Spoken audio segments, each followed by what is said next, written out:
Kate's in Ontario. Hi, Kate. Welcome to the Ramsey Show. Hey, Dave. Hey, Rachel. Thank you so much for taking my call. Dave, I actually talked to you and George back in December. My grandmother passed away and is leaving me about 150,000 Canadian dollars.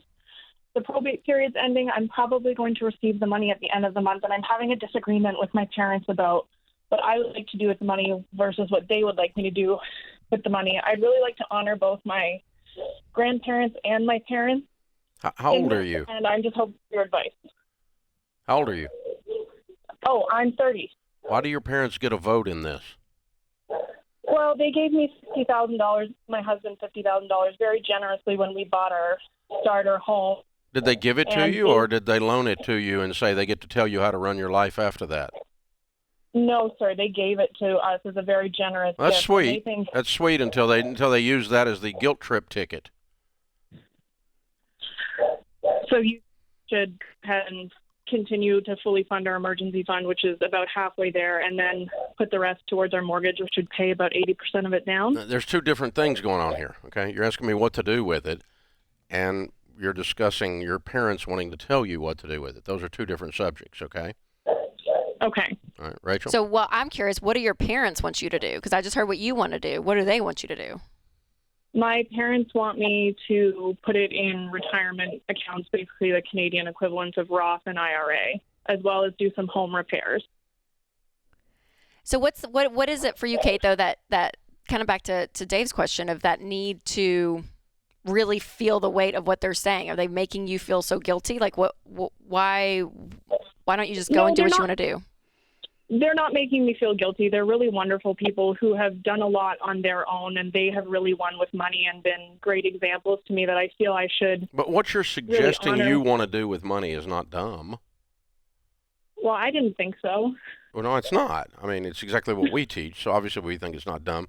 But also, I mean, you didn't suggest you go, that somehow you blow the money or you're irresponsible with money.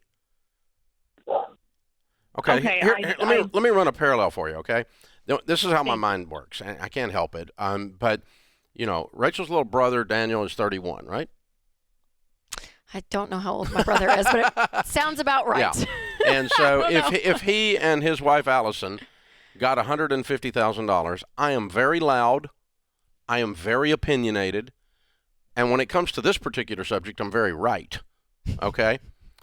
But still, the chances of me, and Rachel will back me up on this, the chances of me calling Daniel and Allison up out of the blue and saying, here's what you should do with money that you got from Allison's parents or got from whatever other source is zero. Now, if they ask, I'll tell them what I think they should do. But I'm not going to withhold love if they don't do it. I'm not going to roll my eyes if they don't do it. They're like grown people and stuff. You see? That's how we would function, Rachel, right? 100%, yes, for sure. But Kate, for you, do you feel like you're going to get the roll of the eye, the, oh my gosh, I can't believe you did that, Kate, that feeling from your parents? Or do you think they're going to say, oh, we just think that this was a better idea, but you go do? Like, is there that sticking point? I think they might be disappointed that I maybe didn't take their advice and I took Dave Ramsey's advice instead. I don't think it would be a Thanksgiving dinner. Well, here's the thing. So for you, though, you're just struggling between are they right or is this right? Sorry, go. What? Exactly. And I want to, if I go ahead and make like the Dave Ramsey stream decision, I want to do it in a way and explain it to them in a way that, says, This is what I would like to do, and I'd like to honor you and honor my grandparents in this. Absolutely. So go. He's like dying over here. I appreciate you wanting them to be happy with your decision, but your need for their approval just needs to stop. Okay. Their boundaries are just, they're walking all in your yard with muddy boots. They need to get back in their yard. They came across the fence. They just came across the fence. And, you don't have to be mean about it, and I'm not suggesting you be caustic. And this isn't really about their advice or Dave Ramsey's advice. This is about, like, you being a grown-up and stuff. and you get to make your decisions. And you decided you gathered up information from several different sources, and then you made the decision of what you wanted to do with your money. It's not like, Okay. I picked Dave Ramsey over I picked my parents. No, you're not doing that. That's not what's going on here. What's really going on here is you gathered information from several different places. You think that this particular method is the best, okay? Rachel gathered several pieces of information from different places and bought a freaking Tesla. How in the world? But she did. And we're making, we make fun of her all the time. But and we joke about it. But the point is, even as we joke about it. And as much the as he chances of hates me, she did not follow her parental guidance when she purchased a car that it runs on a battery.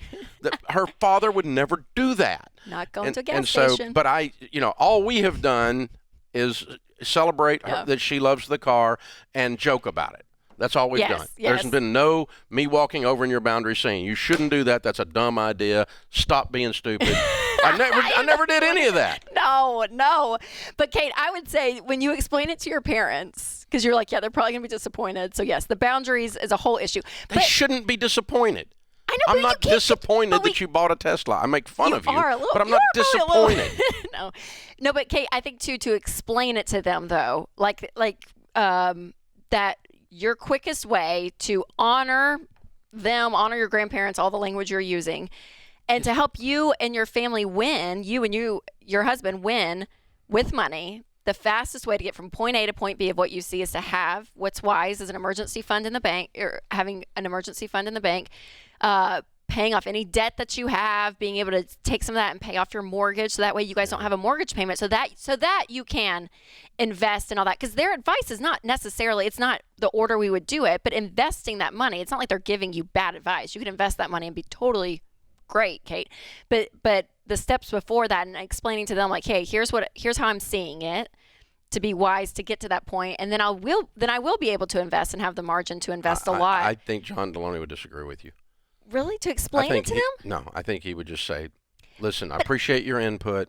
You don't get a vote. Okay, but if Kate's not, I'm thinking if I'm in her shoes though, and I feel like oh gosh, and again, this isn't you guys, but I'm like, if I had parents saying that to me, she's at the point though that she's taking their opinion with such weight. For her to just eliminate that doesn't happen overnight. So for her to make this decision though in the next week, you just smile at them and say, honey, you don't get a vote. Now you can be But a little that's nicer mean. than that. No, you can be nicer about than that. Honey, hey, you didn't tell your mother and I the name of your children before they were born because you were afraid your mother would roll her eyes, okay? She said, because we don't get a vote. It's your freaking kid. You get to name the kid. We hope you don't name him Moonbeam, My mom, but you get to name the kid. My mom goes, oh God, please don't name him anything weird. I was like, Yeah, well, exactly. I'm not telling you the baby name. Exactly. So, Exactly. And all you said was, in a nice way, you don't get a vote. My kid in my body, I name it. And that's healthy boundaries. I know, but what do you say to Kate, who doesn't? She needs to put up healthy boundaries. She does, but I think having a conversation and explaining why she's making this decision is not wrong. It's not. I don't they think it's don't wrong. get a vote. They don't get a vote because so they don't need to be persuaded. Oh my gosh, no. She's making her decision to do the emergency fund and pay off the mortgage. But I think it's totally fine relationally to go into her parents and say, hey, here's why I've chosen to do it. You don't get a vote, but here's why, and explain the why. That's not wrong. If you want to, it's okay, but dial up Deloney. You didn't and see explain what me he why would you say. named your kid that, and you didn't explain to me why you bought a Tesla. And I still love you. Because I don't want to get gas anymore. I know, but I didn't. You didn't owe me an explanation. No, I don't. But if I was worried about it, I probably would give you an explanation. But I'm not worried about it. Because you don't care. See, there it is. It's healthy boundaries. That's it. You got it. Isn't this wonderful? I love it. No. Kate, bottom line is do what you want to do with your money. I would recommend what we always recommend. We hope you do that, and we love you anyway.